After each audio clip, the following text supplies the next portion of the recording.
Bonjour chers élèves, nous allons devoir expliquer les modules 2 mais avec les tableaux. La partie théorique sera faite par les élèves elles-mêmes, donc elles doivent lire. Et si ils ont des questions à poser, on va les expliquer après. Mais cette vidéo, je la consacre tout simplement pour les tableaux 6, 7 et 8. Mais avant de commencer à expliquer chaque tableau, il y a quand même des éléments essentiels qu'il faut énumérer. Donc, vous allez voir que les tableaux 6 sera la base de tout dans ces modules. Donc, la solution est à réaliser grâce aux étapes. Donc là, on parle des étapes.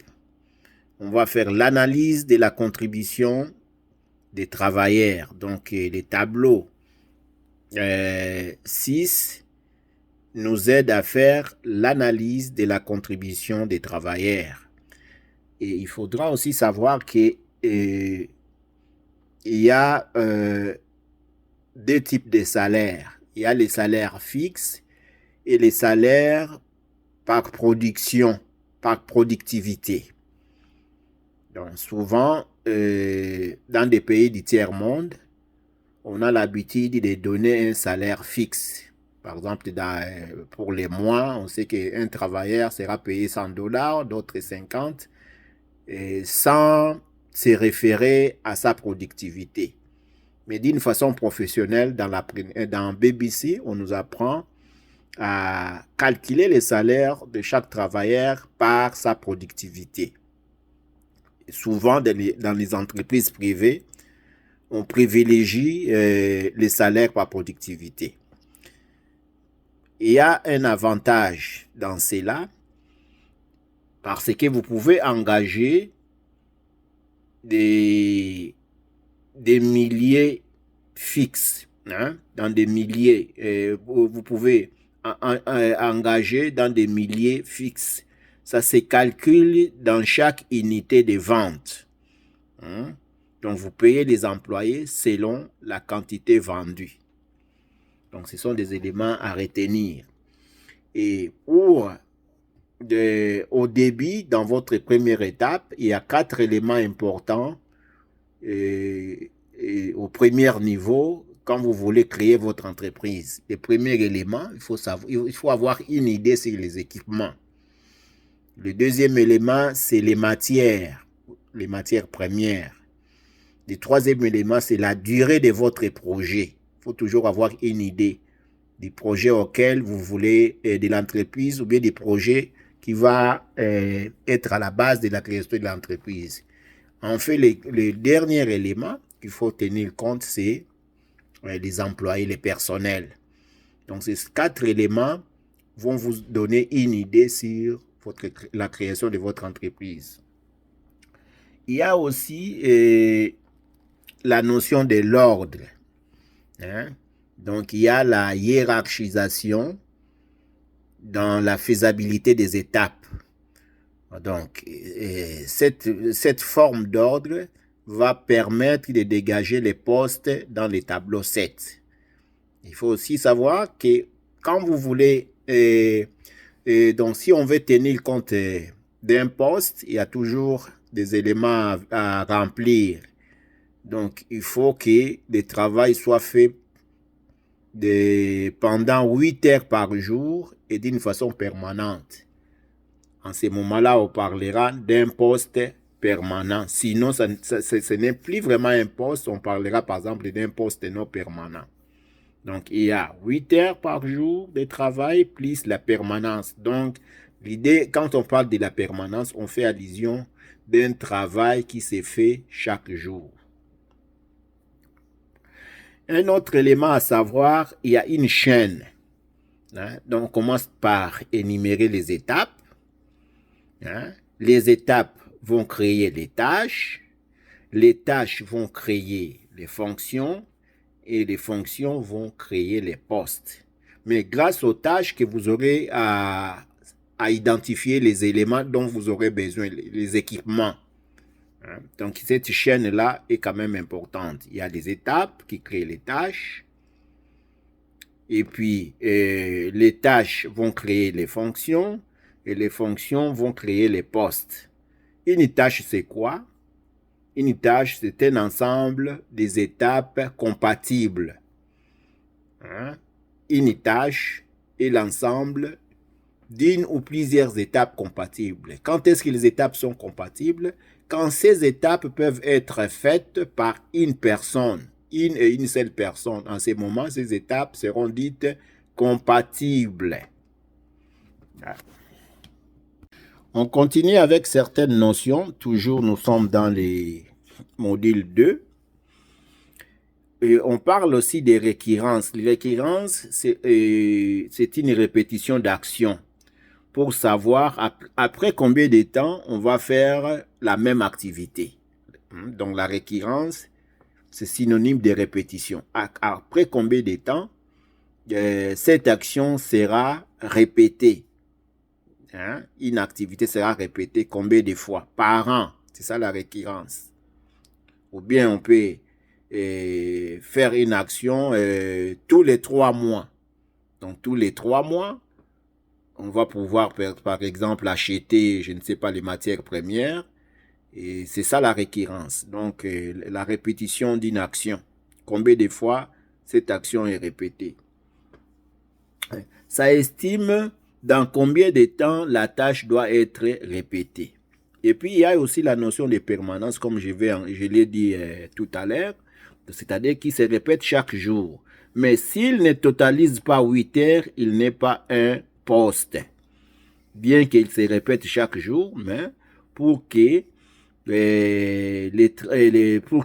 nous ayons un poste, le deuxième préalable, ou bien le premier préalable, c'est que l'activité doit se faire 8 heures par jour. Je continue dans les notions importantes. On va aussi parler de la représentation. La représentation. Là, l'unité, c'est l'année. Quand on parle de la représentation, on a l'idée que la récurrence, la répétition d'action va se faire combien de fois l'année. Donc, on voit l'année, on ne voit pas seulement les jours. Si c'est chaque 2 jours, chaque mois, mais dans l'année, ça fait combien de fois? C'est ça la représentation. Hein? Si ça se fait une fois les mois, donc, pendant l'année, ça sera 12 fois.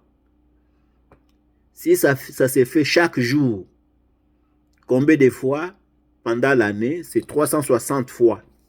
Si c'est chaque semaine, hein, l'action se répète pendant l'année, c'est 52 fois. Si c'est chaque 2 ans, c'est chaque 2 ans, l'opération va se faire. Alors, ça c'est simple. Pendant l'année, ça sera combien de fois? Une demi-fois. Donc, vous divisez 2 ans par 2.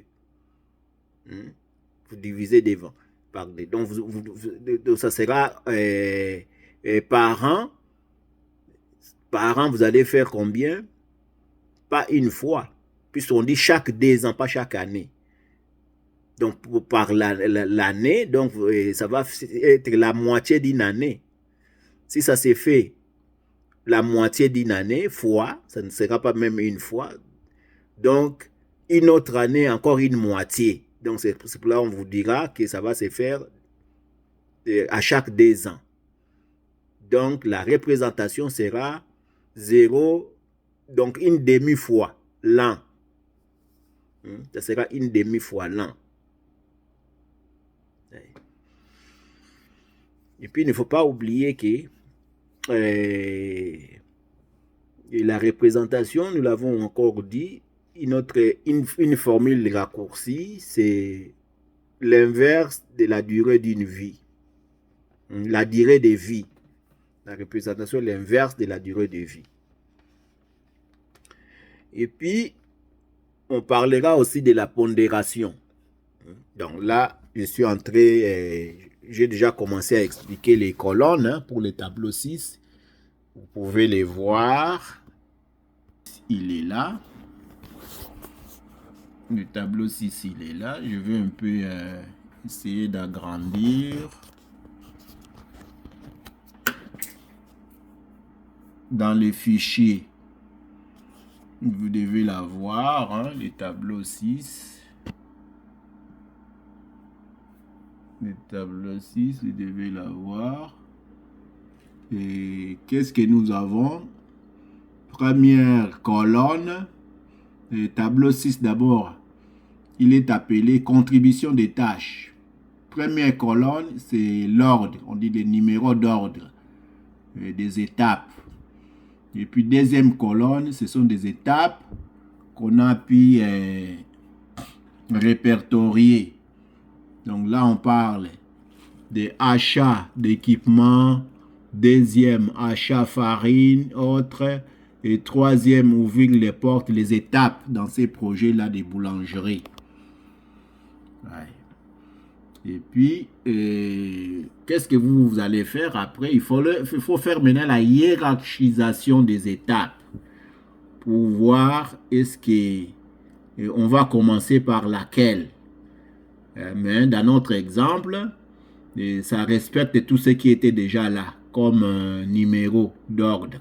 Dans la hiérarchisation, ici, on n'a pas changé. On pouvait aussi changer pour voir, pour dire, par exemple, l'achat de la farine et autres matières premières, on pouvait dire, ça c'est l'étape 3. Mais ici, on n'a pas changé. Donc, la hiérarchisation est restée la même.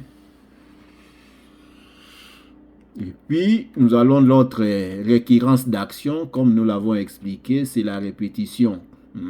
La tâche sera répétée combien de fois? C'est la répétition.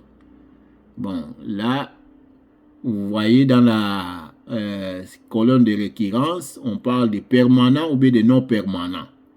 Bon, par exemple, pour l'achat d'équipements, et là, on a dit seulement une fois. Une fois l'année. Et donc, dans la représentation, on a écrit une fois l'année. C'est une fois. Mais quand vous allez voir la deuxième étape, achat, farine et autres marchandises, on parle de chaque semaine. Donc, la représentation, comme nous avons dit, c'est une opération qui se fait chaque semaine, c'est une action qui se passe c'est une étape qui se fait chaque semaine. Donc, pendant l'année, puisque dans la représentation, on voit comme unité l'année, ça sera 52 fois. 52 fois. Mais avec votre les tableaux full 13B, et directement, ce n'est pas vous qui allez calculer direct, automatiquement. Quand vous allez mettre semaine, vous allez voir 52. Et puis nous allons dans l'autre tableau, l'autre colonne, c'est pondération d'utilité. Pondération d'utilité, cela dépend de l'entrepreneur. Il va dire par exemple, moi je vais donner des pondérations, comme des poids ou bien des pourcentages. Pour l'utilité normale, je vais lui donner 1. Pour l'utilité qui est nécessaire, on va trouver que c'est une étape vraiment nécessaire. On va lui donner la pondération 3. Et si l'entrepreneur trouve que c'est vraiment indispensable, l'étape nécessite par exemple un expert, on va lui donner la pondération 5. Donc c'est à l'entrepreneur de faire les choix. Nous allons après la pondération, la représentation, il y a la pondération d'utilité, je viens d'expliquer, et la pondération simple. La pondération simple, donc, la pondération simple, c'est-à-dire provient de la multiplication des deux autres colonnes. Donc, pour la formule, nous allons faire la représentation multipliée par la pondération d'utilité, qui va donner la pondération que nous avons là simple. Voilà. Et puis nous arrivons dans l'étape, quelle étape là, très important, des contributions. Cette étape des contributions, c'est quoi cette étape ici? C'est vraiment très important. C'est les 0.0D, c'est ça les prix des reviens. Ces prix de revient, vous allez les calculer à partir du tableau 2. Le tableau 2, les charges fixes. Dans les charges fixes, vous allez trouver les charges du personnel. Hein? Vous prenez les charges du personnel, les chiffres qui sera là, divisé par la capacité de production. Si la capacité de production, par exemple, c'était 40 000 pains par an, donc vous allez faire cette division-là. Vous prenez la charge du personnel, c'est-à-dire les salaires que vous allez donner à votre personnel pendant l'année, pas pendant les mois, pendant toute l'année, et multiplié par la capacité de production ou bien la capacité de vente. Là, vous aurez le prix des revenus qui est là, 0,02. Donc, et heureusement, vous n'avez pas à faire vous-même les calculs. C'est les formules déjà intégrées dans les tableaux qui vont faire les calculs pour vous. Donc, je vais... C'est déjà 10 minutes, je pense, je vais arrêter.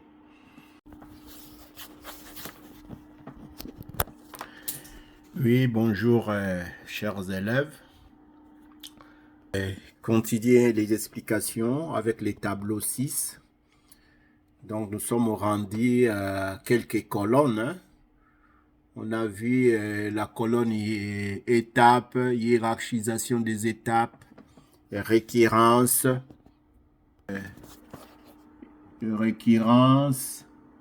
représentation, pondération d'utilité, pondération, contribution.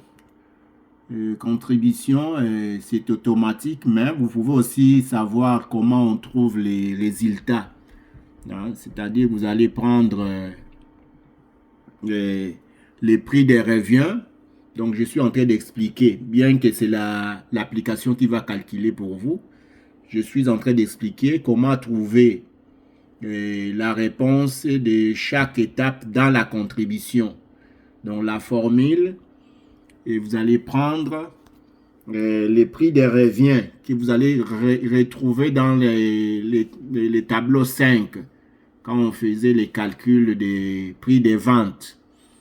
Vous allez prendre les prix des revenus qui est dans les tableaux 5 pour les prix des ventes, et puis multiplier par la pondération qu'on a déjà trouvée là. La pondération là qu'on a déjà trouvée qui provient, la pondération normale. Ouais, la pondération normale provient du produit, de la représentation multipliée par la pondération d'utilité. Là, vous avez la pondération normale. Mais nous, on est maintenant dans la colonne contribution, où je vous ai dit que les chiffres que vous voyez là, les chiffres 0,02, c'est les prix des revenus qu'on va chercher, non dans les tableaux 5, mais plutôt dans les tableaux, on va calculer ça dans les tableaux D, des charges fixes. On va prendre tout ce qui est montant annuel des charges du personnel. Vous divisez par la capacité de production ou de vente. Là, vous allez trouver les chiffres que vous allez mettre là. Ici, pour nous, pour notre cas, c'est 0,02. Maintenant, comment trouver, bien que c'est la machine qui va vous calculer, donc la contribution de chaque étape. La contribution de chaque étape. Donc, tout simplement, vous allez prendre les prix des revenus, comme je vous ai dit là, que vous allez calculer, multiplié par la pondération normale, divisé par la somme des pondérations. Si je vais naviguer un peu, pour nous, la somme c'est combien? Je vais naviguer à la fin pour voir la colonne de la somme de pondération.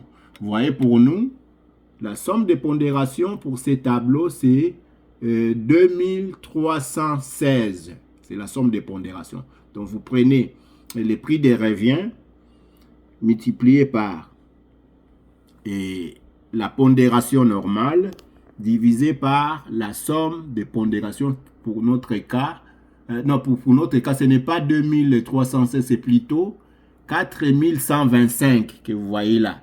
4125. C'est ça la somme de pondération. Alors vous allez trouver la contribution de chaque étape. C'est ça, vous pouvez aussi le faire vous-même.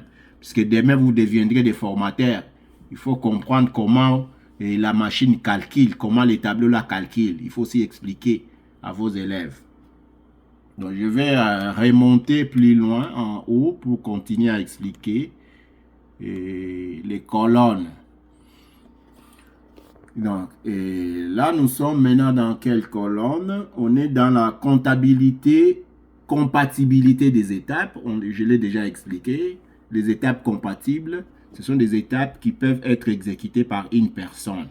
Donc, pour notre cas, on a trouvé que une personne peut bien exécuter elle-même l'étape 1, l'étape 1, 2. C'est pour cela que vous voyez là, on a mis compatibilité des étapes 1, 1, 2. C'est une seule personne qui peut le faire. Donc, si on va plus loin en bas, l'étape 3 et l'étape 4 sera compatible. Là, j'explique seulement, vous avez compris la définition, compatibilité des étapes. Alors, nous allons continuer.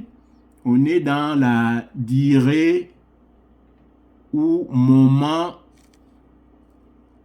Est-ce qu'il y a quelque chose qui se cache là? Je vais un peu aller un peu vers la gauche.